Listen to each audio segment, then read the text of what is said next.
and welcome to the seventh episode of the Nonstop Podcast with Pooja. With me, I have Kavya. So, Hello, Kavya. hi.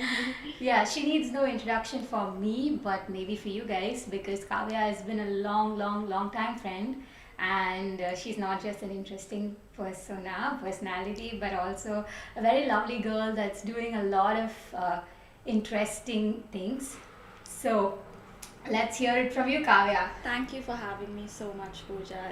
It's an honor. This is the first time I'm doing something like this, but I'm really excited to be here. I'm so glad. And Kavya, so we need to introduce you to people in a way that I do enough justice for who you are as a person, how much you've grown, and what are the things that you've accomplished so far.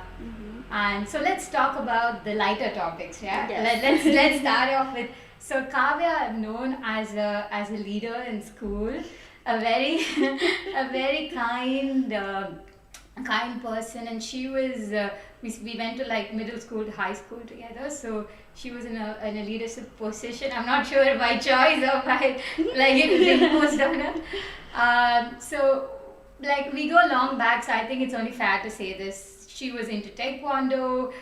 She was really good, very academically front, and then she went ahead and joined one of the big fours, called Goldman Sachs, and she was an analyst. I was an analyst. I interned with Goldman Sachs in college, and then I worked with EY for a bit, and then worked with McKinsey as a research analyst for a bit. And then now my life looks nothing like that. Yes. So that's what we're interested about, Yeah. right? Because I think for everybody to take this leap of faith takes a lot.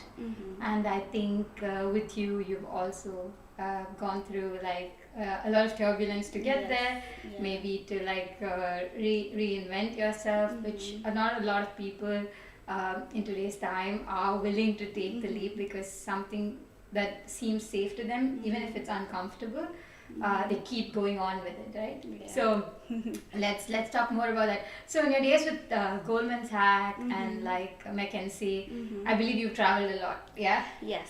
With Goldman Sachs, the travel was just from Chennai to Bangalore, but that itself was life-changing for me because it was my first time away from home, experiencing freedom. And I think that was when my rebellious side kind of opened up, the part of me that loves kind of breaking the norm.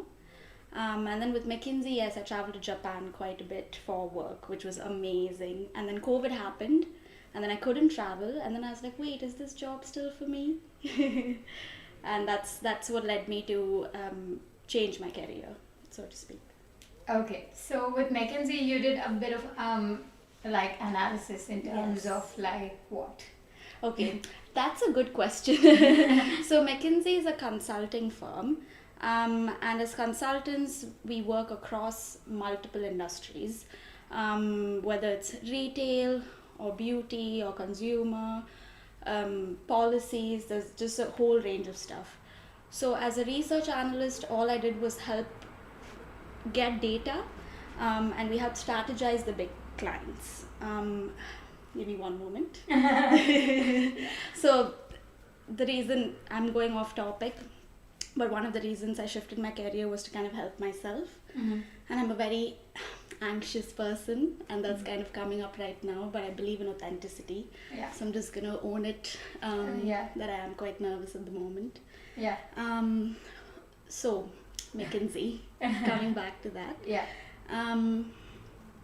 As a research analyst, my main clientele was beauty clients based in Japan, which was really fun for me.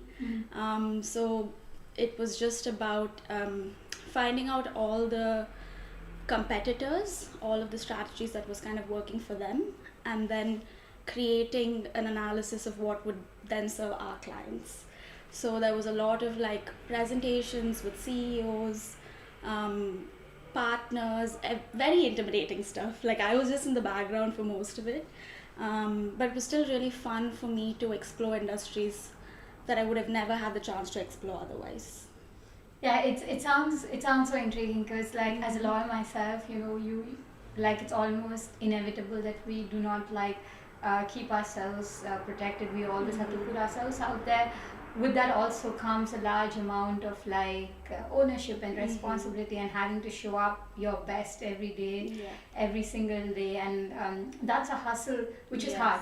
And self growth again is very, very hard, because so I personally know you for a long time, and I've seen you grow from a distance, sometimes much closely, and I do know that this path that you've taken is quite hard. And the reason why we're building up to this is because I truly want you to say what you're doing now. So from an analyst, probably you're going to be on the cover of many possible inspiring women in the near future, but for me to interview you as the first person who have done that, for you to shift into psychology, what did it take, and where are you right now with psychology?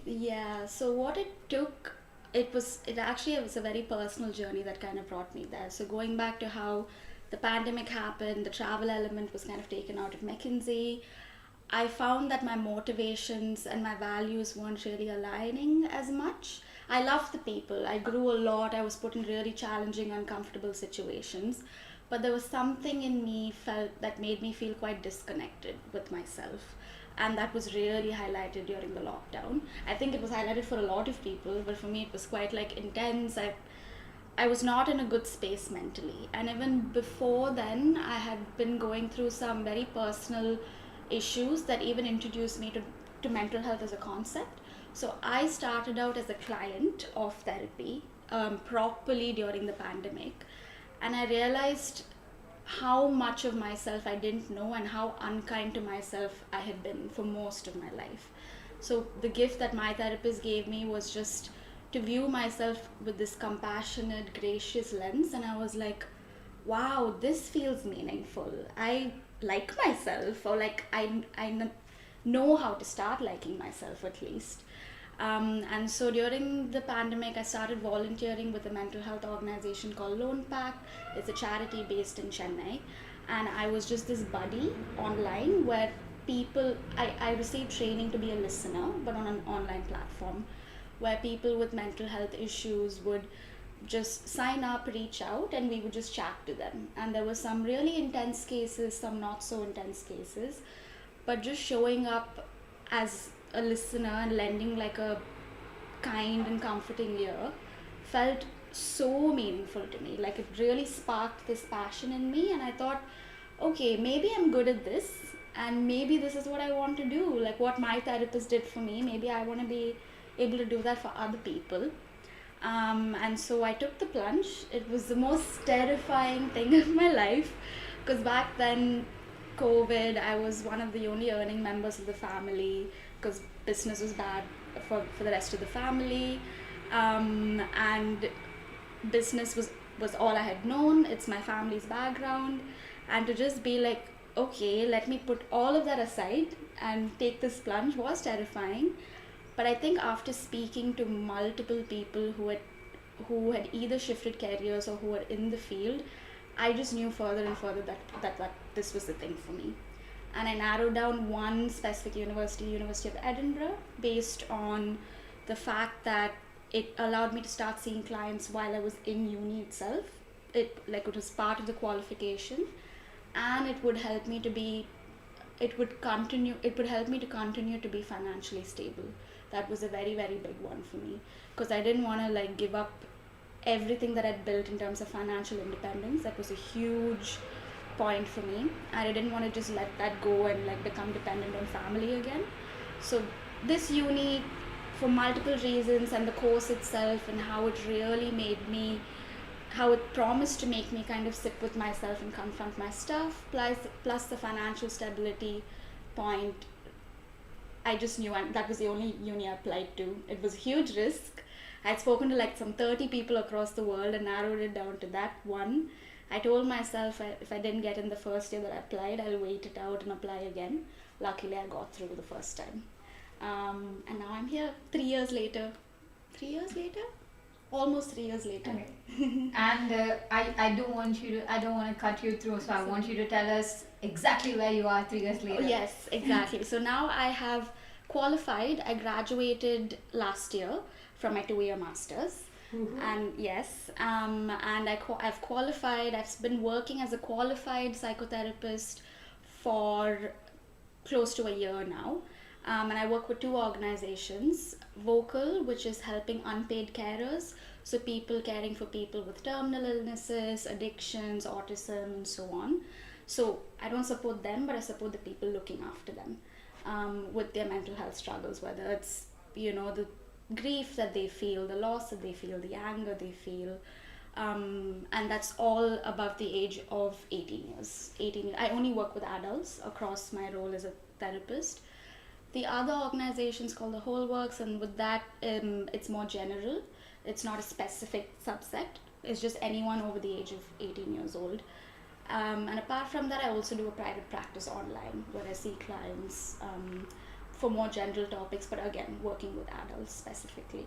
That's from my therapist side. I have a few other side professions, but we can come to them. Yeah, so it's, I mean, like, I have to say this to somebody who's hearing you for the first time, or somebody who knows you, who's known your path, or who has like been in awe of you in some capacity, that you're a very pragmatic person, as far as I've known. And I do know, and I do understand when a lot of responsibility comes on your shoulder, and when you kind of have to take a path that is probably not as well paid as, say, an analyst role and so on. It does take a lot of courage. So a really big shout out to you for that. Thank you. But yeah, fortunately, I think also it's really interesting for me to ask you this question. So from an outsider point of view, we in today's time know a little more about therapy than we did, like say 5 years ago. And everybody personally that I know around me, or I myself have benefited from therapy, but I'm still in a very preliminary process. So for me, a psychologist and a psychotherapist are 2 different things. Yes. Yeah. So you need to tell us Correct. what is the difference. Yes. So I'm a psychotherapist. Psychologists are usually called clinical psychologists, and they work from the more brain neuroscience standpoint. So it's very STEM oriented, very science. And they often do diagnosis of clients as per the DSM, which is, I don't know the full form, but basically it's the booklet for mental illnesses or disorders. And psychologists are qualified to diagnose people. They work hand in hand with psychiatrists, who are the ones prescribing the medicines and also doing a diagnosis. Psychiatrists are for like intense mental health conditions and like either personality disorders, behavioral disorders and stuff. So a psychotherapist, which is what I am, works more from a social science standpoint. So it's more subconscious trauma, relational patterns, socio-political patterns. How does patriarchy affect someone? How does capitalism affect someone? How do systems of power influence the way we view ourselves? And how does that get generationally fed by our parents, our grandparents? So it's very subconscious conditioning of how one views themselves. So it doesn't involve science at all. I think we can work hand in hand with psychologists, but what I do, I don't diagnose. It's just purely a relational talk therapy model.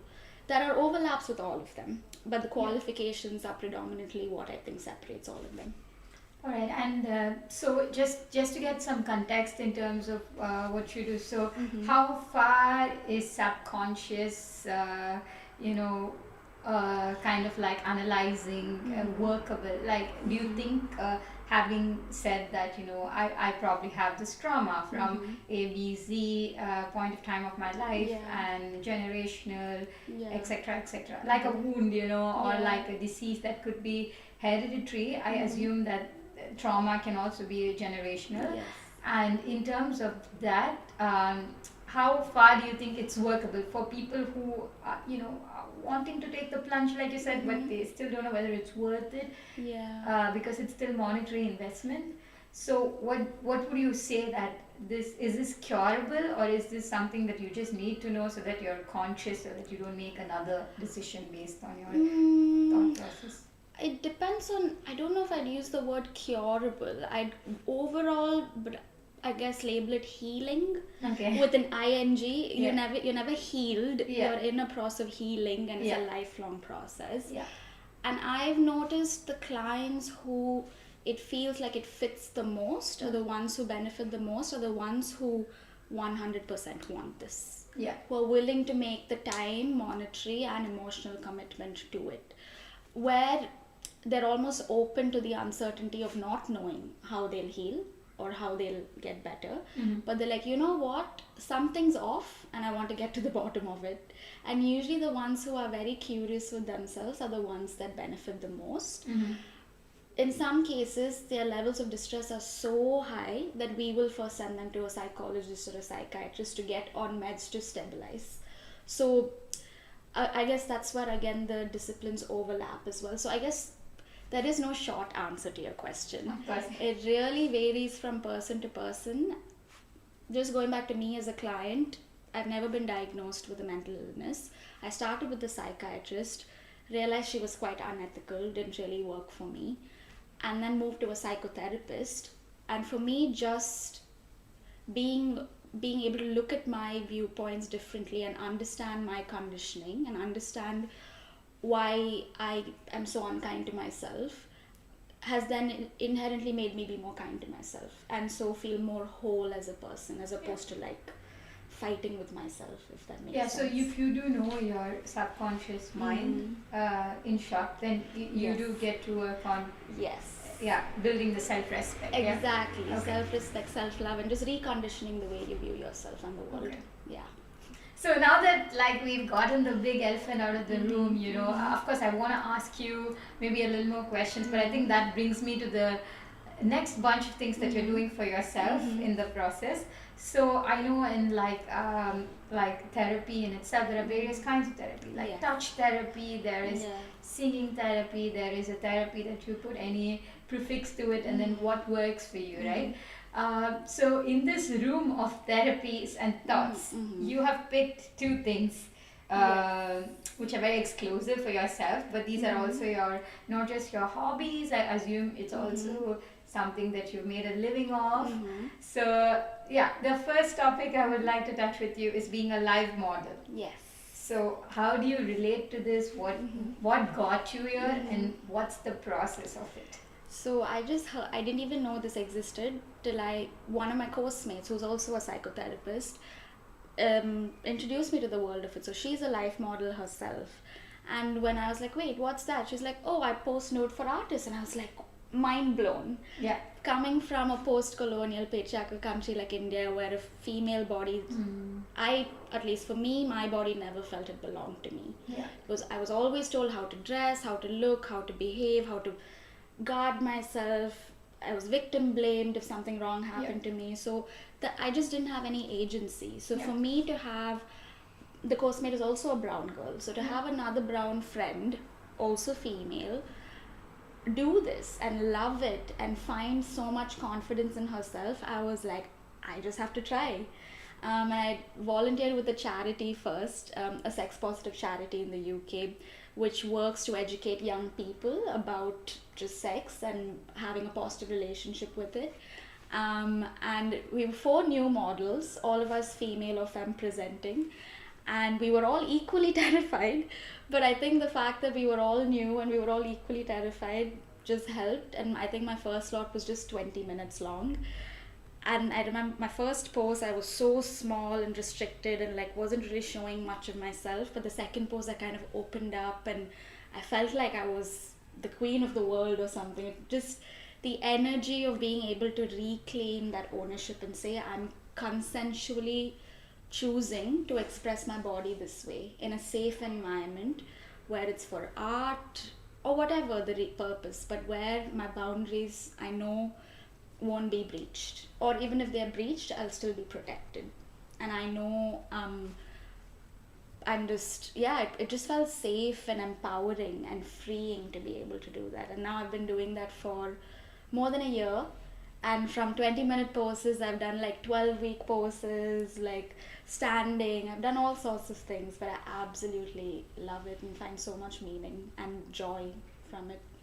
Wow. I mean, for me, having grown in a similar society like you, and having moved in countries, and and kind of like reclaiming the position of some sort of Virgin Mary kind of like association that we have with our bodies, with our minds. Of course, it comes with a lot of trauma, but I do understand that. Having yourself exposed, especially for somebody like from our kind of society, of course I do understand it's liberating. So how what's the longest you've been a live model for, like, in terms of duration, like? Yeah, so the longest pose was my 12 weeks pose, but that's broken down into 6 hours a day. Okay. And the 6 hours a day is further broken down into like 20 minutes, 5 minutes off, 20 minutes on, 5 minutes off, then a lunch break, and then repeat. So I would say 6 hours a day has been my longest, spread across 12 weeks in the same standing pose. And it's a challenge. You train your body. And do they mark you? Like, how do you go back into being this exact static position? So they put tape around your feet, wherever your arms are placed. The other stuff I just have to kind of remember. But the artists also are taught to make adjustments. Like, they know I'm a human being. I'm going to breathe, and I'm going to relax into the pose, or I'm going to change my posture. So they make adjustments for movements as well. I can't just like, I am still, it is a challenge, but I'm still a human being who's still not like an actual statue. I completely understand. I think it's wonderful that you are doing this, and it's more power to you that you're coming out, because I haven't known a lot of live models myself, and you're probably one of the first, so it's very inspiring. Thank you. Let's just quickly jump into your next topic. So you're also from the Kavya that I've known, I think the longest time I've known Kavya, who's also we're both petite growing up, so I mean, of course, picking up a martial art in itself was kind of like not on the same consensus of what a petite girl would do. So I think that was your first break into wanting to break yourself and give yourself in some other dimension. But you went ahead in your adult life, and you are into pole dancing. So we do know that there are various kinds of pole dancing. It can be in forms of exercise, it can be in forms of an art in itself. But which of these forms did you acclaim yourself most to, and why? I started with the fitness side. I mean, purely because those were the classes I had most access to. I wanted to do it because it felt freeing again and liberating, and it allowed me to tap into my sensuality. But the process has been really slow because I don't have a gymnastics background. Most pole dancers have a gymnastics background, and they just get in and they fly through the classes, and they're machines. For me, I started with the fitness stuff, which is the pulling up yourself up to against a pole, conditioning your skin. There's a lot of skin contact, and it hurts. It hurts a lot. So it's conditioning your skin, getting into really twisty poses, conditioning your spine to twist a certain way. It's been a very gradual progression of strength and flexibility. Then I've been doing it for 2.5 years now, and I think midway after 1 year of doing just the strength stuff, I discovered the choreography side of things, which is the dance, which is more sensual and sexy and flowy. And again, I'm as rigid as a stick. I'm not I don't view myself as a very flexible, flowy person. But having that open up to me and really leaning into it and trying to reclaim, again, this open, ooey, gooey self of mine has been the latter part of my journey. So now I kind of do a mix of both the fitness bit and the dance bit, and I'm trying to get better at both. It's a slow process, but I love it, and so I'm sticking with it. And I read somewhere that you're only as admirable as your passions are. And knowing you and me, I know we pick up too many across the way at different instances, but these seem like these will stick with you. So I'm very happy for you that you did do that. So have you traveled with your pole dance group? And you should mention them. And so my pole dance group, I started with the Edinburgh Uni Society, Pole Society, but shout out to Clanfit Edinburgh, it's run by Daniel, and he teaches at the University Society as well. But anyway, so I haven't traveled, no. There are a lot of pole retreats across the world and pole workshops. I either haven't got the money or the time for it because pole is an expensive sport. Rightfully so. I think the people who created it, who are sex workers and strippers, deserve the recognition, deserve the income, but it is fairly expensive when you do it privately. So having to, yeah, so I really have to pick and choose which private studios and which I predominantly do it with the uni because it's a lot cheaper to do it with the society. So I haven't yet got the chance to travel, but one day I really hope to because they seem amazing. Yeah, I mean it's lovely. So what are your favorite poses? Because I've seen you do a couple of them, which I'm sure will come up in this video at some point. I've done. I think my favorite is. I hope I remember the name right. It's the Gemini, where you're upside down. Your one leg is hooked, and then you're trying to be no hands. I'm terrified of doing the no hands version. But I'm working towards it. Where basically it's just your side and your knee that's keeping you upright, not upright but like the other way down. I love it because it's scary. Every time I do it I get terrified, but I like the way it looks and it really pushes me. Yeah, you're a Capricorn. And you're like a Gemini. I mean, makes sense. So, I mean, like also like pushing towards the final bits of things. I know that you're a very, you're an advocate. You've always been, you've had the privilege and positions from a very young age to speak out on various topics of societal importance, public importance, all that's going on in the world. And I do know that your pages, you are very passionate about being vocal on various political topics, but maybe we will not like very briefly go deep into it. But in terms of being a woman, because this podcast, I made this podcast for women, by women, and not just because of the stigma that's around it, but also because so I've been a cleft palate myself, and I wanted to at some point have revenue from this and contribute to an organization. But I'm sure like all of us have our own journeys in it. So you are very open about supporting the queer community, So is this something that you discovered also along the way because you've done very, sensual, sexual, you've explored your body and your mind and like, exposed to the West, if I may take the leverage of saying that. And so how did you get about this extreme intense passion of supporting the queer community? I think it just started very small. I didn't realize how much I aligned myself to the community until recently. But before I called myself queer, I think viewing queer people, there's something about queer folks' just passion to reclaim their authentic selves despite what society says. I think I view them as these, by them I mean me, I view myself as a queer person as well. I'm queer bisexuality, so I'm bisexual, that's how I associate myself as queer. But anyway, so queer people, we have this way of saying no to norms and really breaking free and reclaiming our sense of self, especially genderqueer people, trans folk, and I just find it incredibly moving to watch someone fight for they shouldn't have to fight so hard. They should be more accepted. But I find it really moving for someone to just say, I don't care what you say, this is who I am. And to really lean into that. And I find queer people to be almost like, they spark this passion in me for change. They spark a hope for a more loving, inclusive future. Because most queer spaces, so Pole, for example, is a very queer space. So there's all kinds of queer people in Pole, and there's just this vibrancy, joy, love, laughter, passion, magic in queer spaces. I'm also allied with the witchcraft scene in Scotland, and the witchcraft scene is incredibly queer as well. So I think at modeling also, all models I know are incredibly queer. So I think I was drawn to these spaces because of their queerness, but I realized much later it was because of the queerness that I was drawn to these spaces.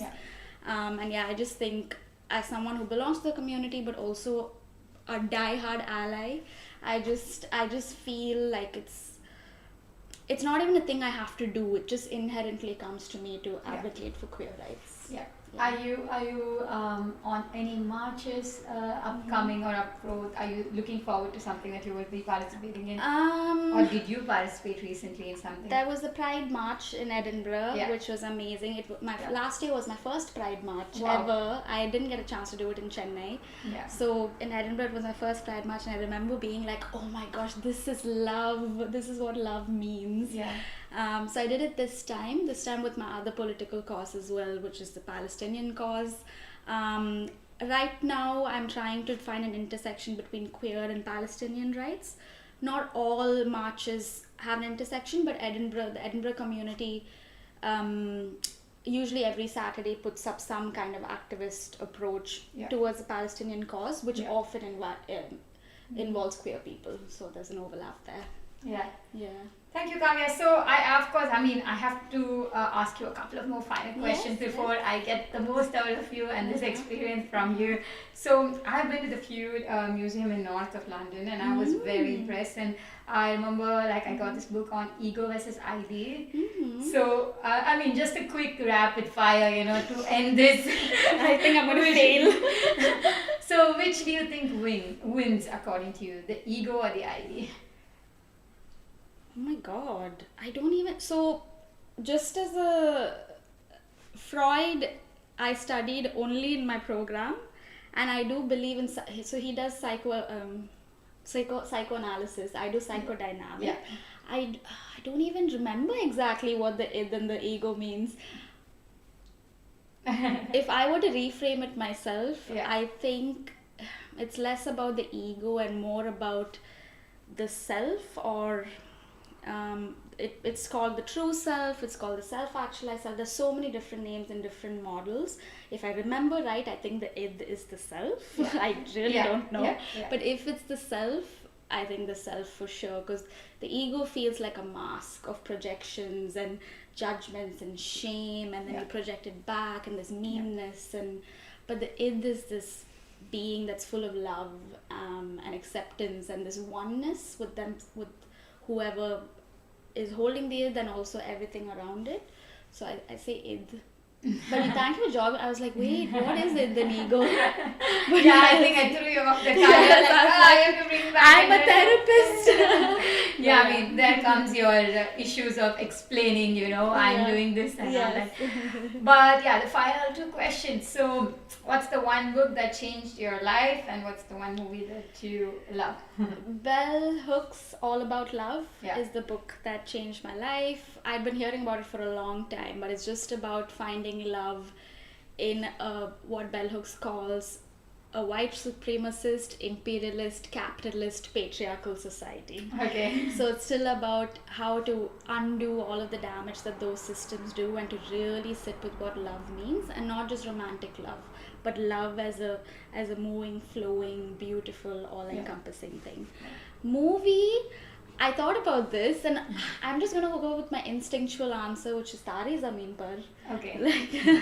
Just because I feel like it again encapsulates this feeling of how loving, kind, compassion can really change a person who has so much shame that's projected from his family onto him, and then he blossoms into this beautiful human being just because someone saw him and accepted him for what he is. So I think that movie. Wow, Kavya, you are wonderful at articulating, and thank you so much for joining me, putting your thoughts in the most purest form. For the longest time I've known you, you're one of the most kindest and the most pure and the most loving, and you have never ever divided people by any walk or any streams of what they are. So I wish you nothing but the very best. Thank you so much. And it was so lovely. So it's an honor and a privilege to be here. Genuinely, thank you so much, and thanks for having grace for my anxiety and nerves. And I'm so excited to have been here. Thank you so much, Pooja.